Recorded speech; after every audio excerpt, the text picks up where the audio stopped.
Hello student, स्वागत है आप सभी का डीके सक्सेस पॉइंट पर। तो यहाँ पर आप सभी को बताने वाला हूँ हिंदी का निबंध परोपकार का महत्व। परोपकार के महत्व पर यहाँ पर आपको निबंध बताने वाला हूँ। वीडियो को लास्ट तक देखिएगा, मैंने बहुत अच्छे से यहाँ पर लिख रखा है। अगर आपको किसी और टॉपिक पे निबंध चाहिए तो आप इसका प्लेलिस्ट चेक कर लीजिएगा। वहाँ पर 50 से 60 आपको अलग अलग टॉपिक पे निबंध मिल जाएंगे। आप अपनी इच्छा के अनुसार कोई भी निबंध वहाँ पर देख सकते हैं। तो यहाँ पर हम परोपकार का महत्व पर निबंध देखेंगे कि आप अपने एग्जाम में कैसे लिखेंगे।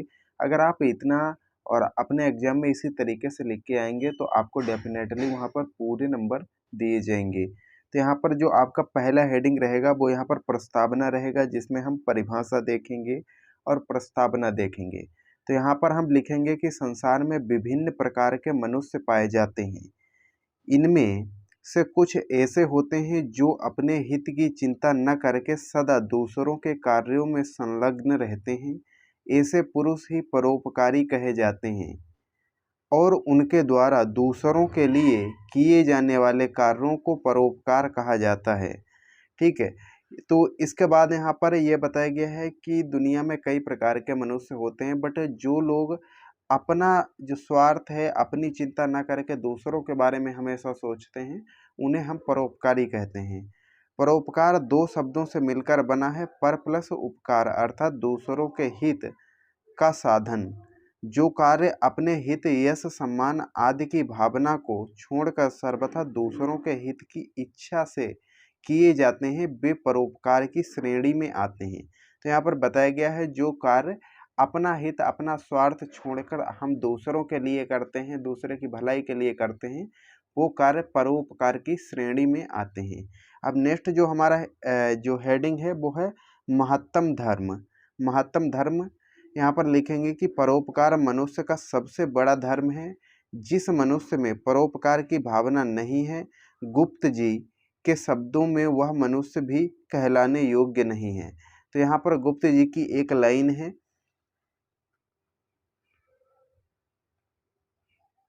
वह मनुष्य है जो मनुष्य के लिए मरे। ठीक है, तो यहाँ पर बताया गया है कि अब जो वही मनुष्य है, वही इंसान है जो इंसान के लिए मरे, मनुष्य के लिए मरे, अर्थात उसके लिए काम करे, उसके बारे में अच्छा सोचे। अपने पेट तो पशु पक्षी भी भर लेते हैं, पर जो दूसरों का हित करता है वही मनुष्य कहे जाने का अधिकारी है। परोपकार ही एक ऐसा गुण है जो मनुष्य से अलग करता है। तो यहाँ पर बताया गया है परहित सरिस धर्म नहीं भाई। तो यहाँ पर बताया गया है कि दूसरे का भला सोचना और उसकी मदद करने से बड़ा कोई यहाँ पर धर्म नहीं है। अब परोपकार का क्षेत्र देखेंगे तो जो नेक्स्ट हमारा हेडिंग है वो यहाँ पर है परोपकार का क्षेत्र। परोपकार का क्षेत्र अत्यंत व्यापक है और उसे करने के लिए विभिन्न साधन हैं। विद्वान पुरुष अपनी विद्या द्वारा अशिक्षित मनुष्यों को शिक्षित करके देश, जाति तथा समाज का परोपकार कर सकते हैं।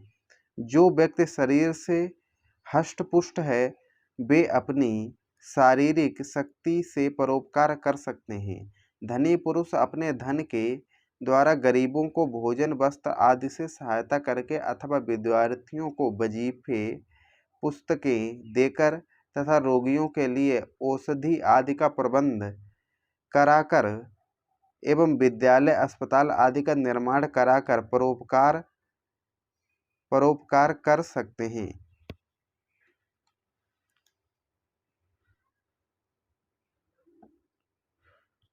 जिन व्यक्तियों के पास उक्त साधनों में से कोई साधन नहीं है, वे भी अपने तन और मन से परोपकार कर सकते हैं। जो नेक्स्ट हमारा हेडिंग है वो है भारतीयता के अनुकूल तथा उदाहरण। तो यहाँ पर बताया गया है कि भारतीयता के अनुकूल जो है और उदाहरण यहाँ पर बताया गया है। तो परोपकार की भावना भारतीय संस्कृति तथा विचारधारा के सर्वथा अनुकूल है। त्याग तथा दान को सदा ही भारत में प्रधानता दी गई है। इस त्याग और दान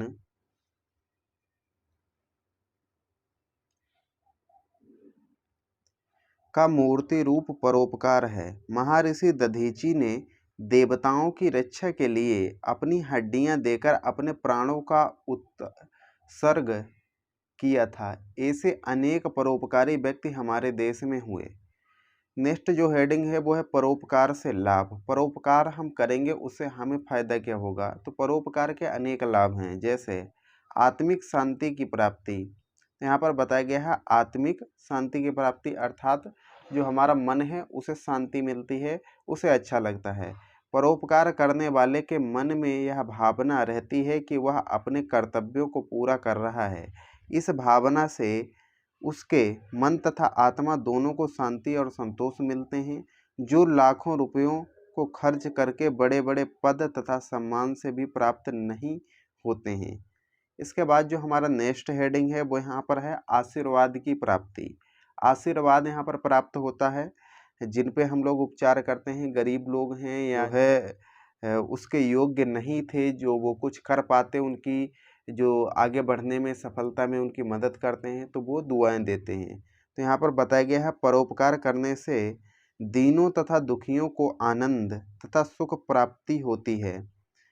उनकी आत्मा प्रसन्न होकर परोपकार करने वाले को आशीर्वाद देती है। सच्ची आत्मा से निकला हुआ आशीर्वाद कभी व्यर्थ नहीं जाता और परोपकार करने वाले पुरुष का जीवन खुशी तथा समृद्ध बन जाता। इसके बाद जो हमारा नेक्स्ट हेडिंग है वो यहाँ पर है यश तथा सम्मान की प्राप्ति। यश तथा सम्मान की यहाँ पर प्राप्ति होती है।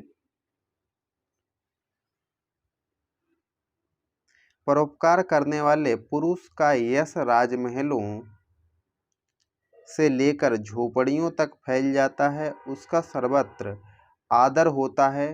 जनमानस में उसकी गाथा गाई जाती है और कवि तथा लेखक भी उसकी कथा लिखते हैं।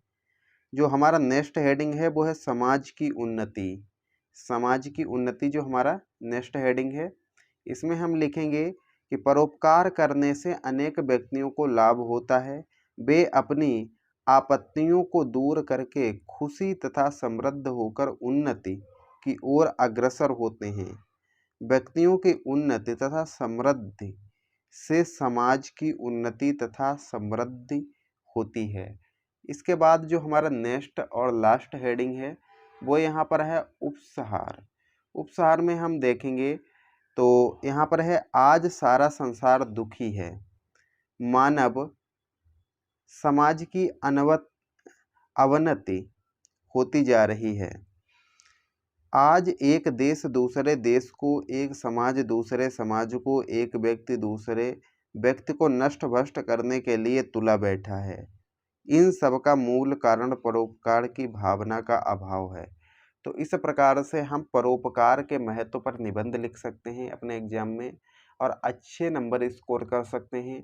आई होप आप सभी को ये वीडियो पसंद आया होगा।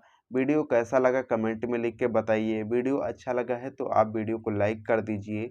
चैनल पे पहली बार आए हैं तो चैनल को सब्सक्राइब करके बेल आइकन को प्रेस कर दीजिए, जिससे हमारी नई आने वाली वीडियो की नोटिफिकेशन आप सभी को मिल जाएगी। मिलते हैं नेक्स्ट वीडियो में, तब तक के लिए जय हिंद, जय भारत, वंदे मातरम।